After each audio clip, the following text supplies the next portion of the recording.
Hi, I'm Old Norse specialist Dr. Jackson Crawford, and today I'm going to be talking about the concept of beauty and the words that describe it in Old Norse. Now, the Norse sagas and Eddas come from beautiful lands, Iceland, Norway, Sweden, Denmark, all of which have a certain special natural beauty. But the Norse writers are not very interested in the beauty of landscapes. They're much more interested in human beauty, so that's what I'm going to be focusing on today. There are three adjectives that we see chiefly used to describe beautiful human beings, all of which can be described loosely or translated loosely as beautiful. One thing I've tried to do is go through the sagas and figure out how these three adjectives might be different, and so I'm going to present to you a little bit of what I've tentatively found out about that, although there aren't strong differences as far as I can tell. These three adjectives are fríðr, that's feminine fríð. Adjectives are usually listed in their masculine form in Old Norse dictionaries. Fagr, feminine fagr, and vænn, feminine vann.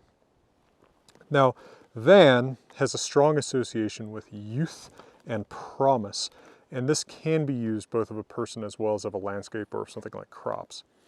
So in Hrafnkel's saga, the two young brothers Oyvindr and Somr Bjarnason are both described as vænir men och evneligir, handsome men and promising.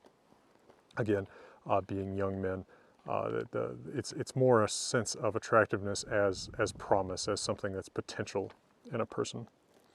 You might also see it in a description of a nice-looking tool or weapon that will serve well. In Hjálmthes saga och Olves, the troll woman Hergunr hafði vænt sax í hendi och varðist vel.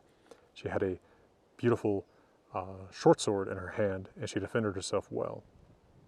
It also simply means promising without any association with beauty. So for instance, vænt til gavu means promising as far as luck, likely to have good luck.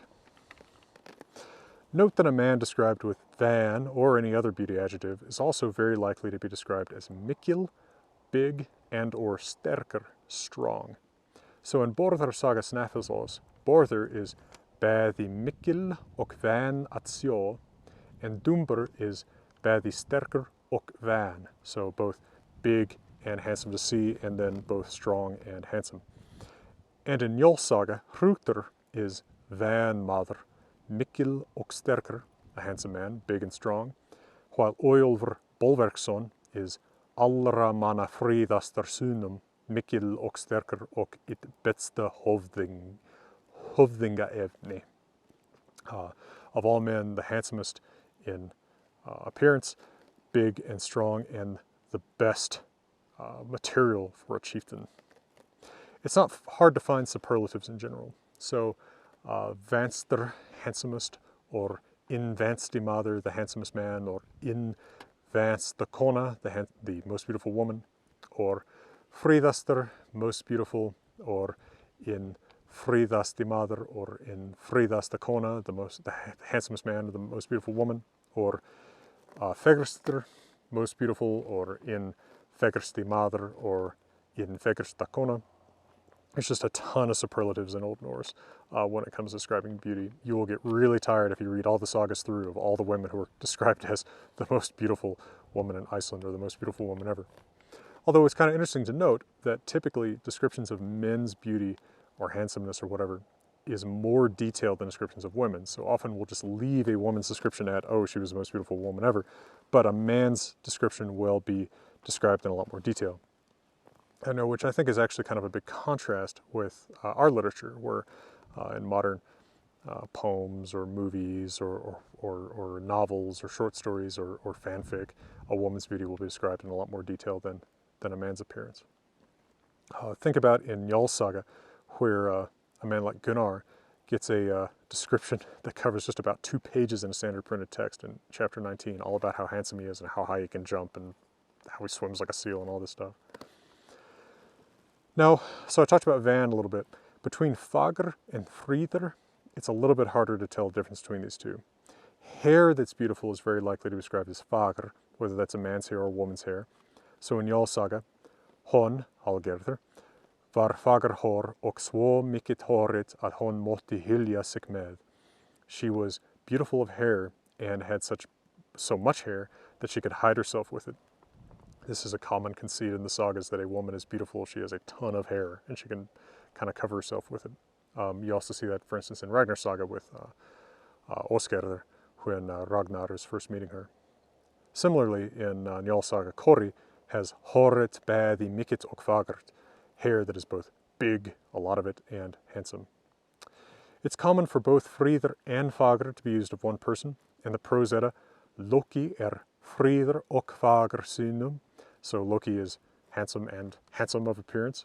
And in Skoldhelga saga, Mýrðr is similarly fríð og fagr, so beautiful and beautiful. Old Norse also has a penchant for using more or less synonymous adjectives from our perspective. And like I said, I've never really seen a convincing case for what the difference in semantic content between fríðr and fagr is. One of these might also be paired with vænn, although that's not quite as common. In the saga of the Volsungs, Signy is disguised as when she's disguised as the Seithkona, is described as both vænn og fríð, so beautiful in the promising sense, and fríð, beautiful. And like I said, a man who is fríðr og fagr og vænn is likely to be described as mikil and or sterker as well. It is still pretty typical that you will have some other adjective describing a woman if she's described as beautiful. So in Bárðar saga Snæfellsnes Þórdís is kvenna fríðust, most beautiful of women, of course, but also gor at ser flest, very accomplished about most things. And in Njál's saga, Kormlóð is allra kvenna fegrst, most beautiful of women, of course, og best at ser orðin, and most accomplished. But unlike men, where fagr or fríðr or vænn is typically the second adjective in the description, with women it's typically the first. So, who is the most beautiful woman or goddess in Old Norse literature? Well, I have no idea because almost all of them are described that way. But I hope that this video has given you a little bit of an appreciation for the vocabulary that's used to describe human beauty in the sagas and eddas of Old Norse literature. I also hope if you're interested in this kind of stuff that you'll check out my more than 280 other videos about topics like this in Norse language, myth, sagas, etc. And that you'll check out my translations, like my translation of the Poetic Edda, or my translation of the saga of the Volsungs that are already out, and also available as audiobooks narrated by me. And I can now announce that as of September, my Wanderer's Havamal, a standalone publication of my Havamal translation, along with the Cowboy Havamal, along with the Old Norse text of Havamal with commentary by me on the meaning of the Old Norse stanzas, plus some other exclusive poems will be published, so I hope you'll watch for that. I also hope you'll check out my Patreon, where you can connect with other people who are interested in Norse language and myth. And for now, from beautiful Colorado, I'm going to wish you all the best.